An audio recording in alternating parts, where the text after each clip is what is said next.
ઓલપાડ તાલુકાના કીમ ખાતે આવેલ ધર્મભક્તિ એપાર્ટમેન્ટમાં બની ચોરીની ઘટના।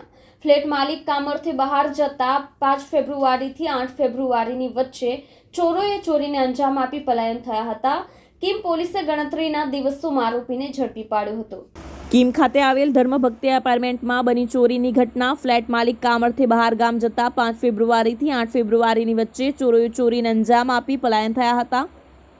ચોરી અંગે કીમ પોલીસ સ્ટેશનમાં ગુનો નોંધાતા કીમ પોલીસ દ્વારા એફએસએલ અધિકારી, ફિંગરપ્રિન્ટ અધિકારી, ફાસલાવાડ સુરત શહેરને તથા ડોગ સ્ક્વોડ ગલુડી હેડક્વાર્ટર સુરત રિપોર્ટ કરતા ડોગ દ્વારા સ્મેલ લઈ આરોપીઓને ઝડપી પાડવામાં આવ્યા હતા।